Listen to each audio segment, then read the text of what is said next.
Are you one of those people who's struggling to lose weight? Do you struggle to keep yourself motivated after a couple of weeks?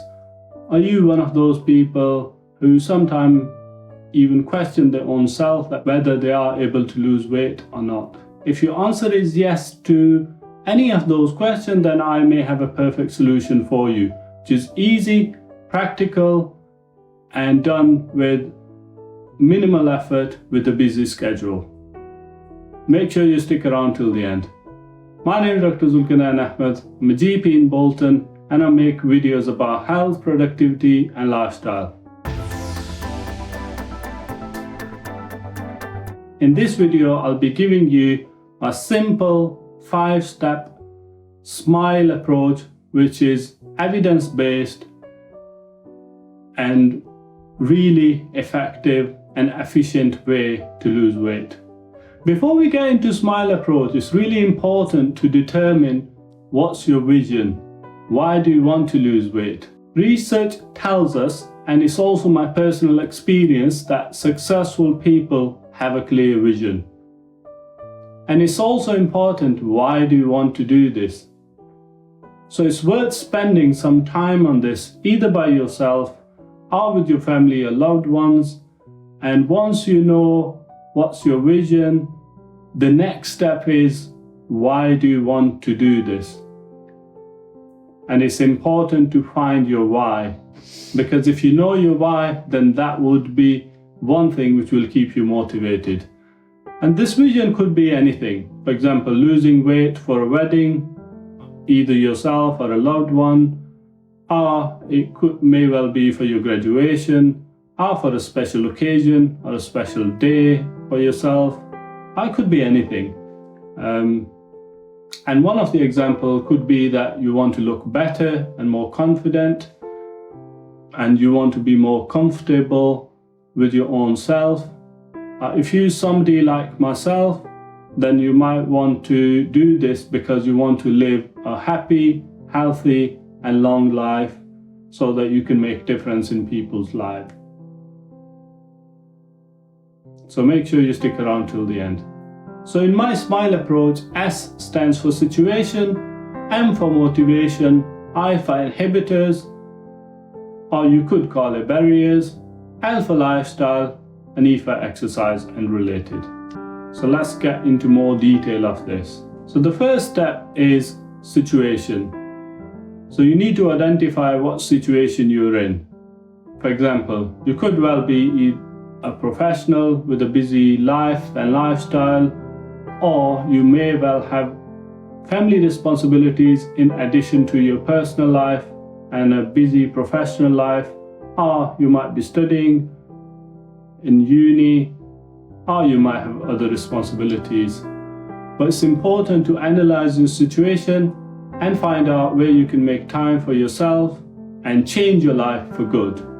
So for example, once you analyze, you might find that although you are quite busy and your schedule is quite busy, you might find out that you have half an hour on a particular day which you might be able to use.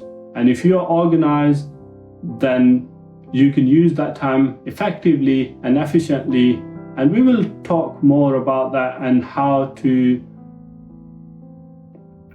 much time you need for this in a second. However, it's really important to organize yourself. And if you're organized, you can be successful. The second step is motivation. We all know the importance of motivation. It's really important to find out what motivates you. I would suggest spending some time thinking about this, perhaps with your friends and loved ones, and write it down. In addition to that, also write down what your strengths are. It's really important to know what will keep you going when the going gets tough, so to speak. This motivation could well be either a person or a friend or a family member. Perhaps writing in a journal, that could well motivate some people. So have a think about this and adopt a way which resonates with you. The third step is inhibitors. In this SMILE approach, it's important to identify what your inhibitors are barriers. What could be a barrier to your success? Be honest with yourself. You may well have a busy life and you might be juggling your work with your life, and this could well be a barrier. But it could well be different things for different people. But the idea here is that once you know your barrier, then you can do something about it. And you can do something to overcome that particular situation. For example, for some people, it could well be an eating pattern or a habit. For some people, it could well be boredom, because once they get bored, they start eating. It could well be an addiction to a substance or even sugar. For example, it could well be social media, for example, for some people, and that could well be a problem. But once you know your barrier, then you can do something about it, and you're more mindful of the situation, and that would help you deal with that particular situation. And once you know your barrier, I'm going to give you a simple strategy to deal with this so that you can overcome this barrier. This is by making a SMART goal, which is simple, measurable, achievable, realistic, and time-bound. I'll give you an example here. So one of your goals could be that you want to lose weight. However, this is not a SMART goal. A SMART goal would be that you want to lose 3 or 4 pounds of weight in 1 month. This is much more realistic, and it's also time-bound, and you can track yourself for that. And if you are able to make SMART goals, then you will improve chances of your success. You can apply this SMART goal idea to anything, be it your personal life or professional life, and you will be successful. So the next step in this SMILE approach is thinking about lifestyle. And the idea here is that we really want to make those small lifestyle changes which could have a big impact in our life and it could also aid us in losing weight. We all know the importance of adopting healthy habits, and here I'll be sharing with you some evidence-based approach and small changes, but it can make a significant difference if you just stick to it and be consistent with it. And on the face of it, they might look really small and minute changes. However, trust me, if you are consistent with those, then they can make a bigger difference and very significant difference in your life with only a short space of time. And you can see the difference within weeks. So the first lifestyle change which I would suggest you should adopt is cooking at home and having food which is full in fruits, vegetables, and whole foods. So unfortunately, pizzas and burgers are going to be out of the menu. I'm sorry. In addition to this, if you want to fry something, maybe consider using an air fryer with some olive oil. And use healthy oils like olive oil or coconut oil along with butter, and stop using vegetable oils as they are pro-inflammatory. I can never say this word right.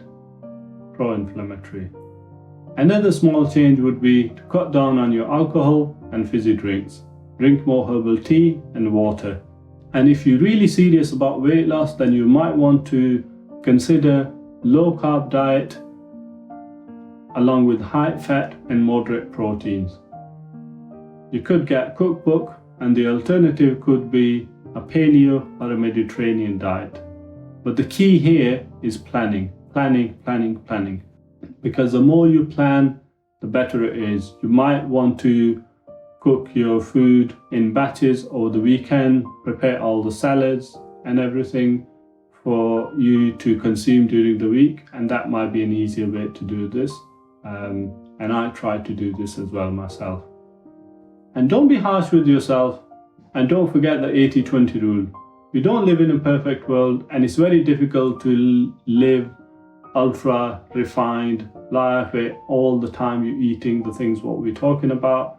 And we all have busy life and schedules, and sometimes we have to go out with friends, our colleagues, our family members, which you can still do that as long as you do this for 80% of the time and eat healthy, and 20% of the time you can indulge yourself or give yourself a treat, and you will still get the benefit of all these changes. Furthermore, some other lifestyle changes which you might want to factor in your day is having no screen time 60 minutes before bed.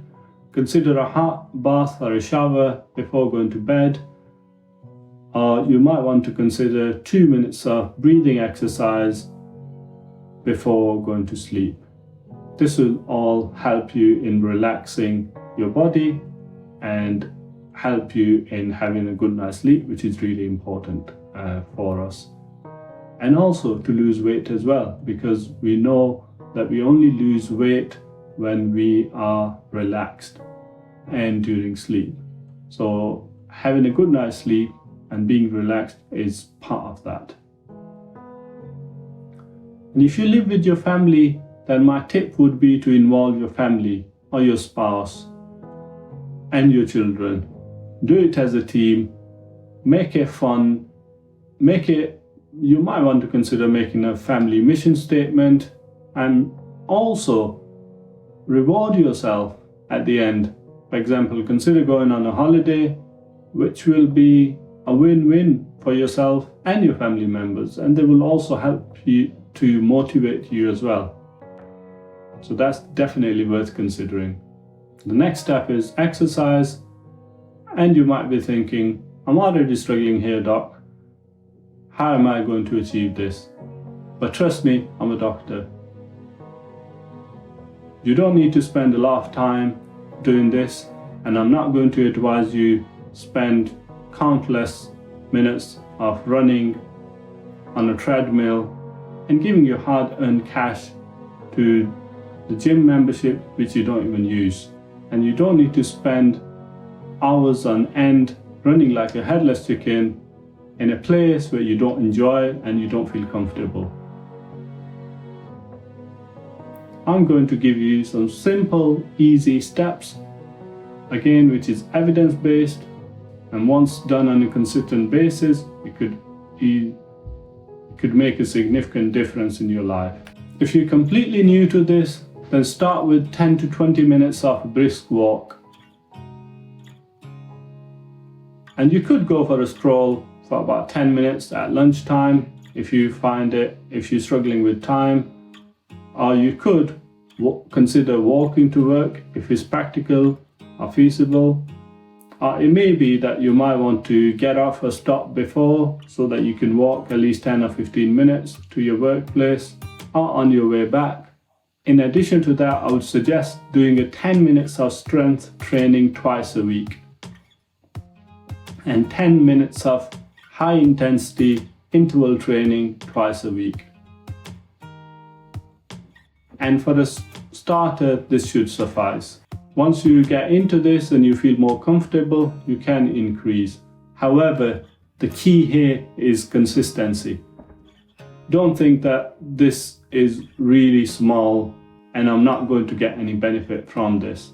Like I said, these are small, evidence-based changes. If you could do 10 to 20 minutes of walking 3 times a week, strength training twice a week, and high intensity interval training twice a week, that would be great, and that would make a significant difference in your life. In addition to that, you might want to break your sitting throughout the whole day. Either you are at home, at work, try standing up every hour.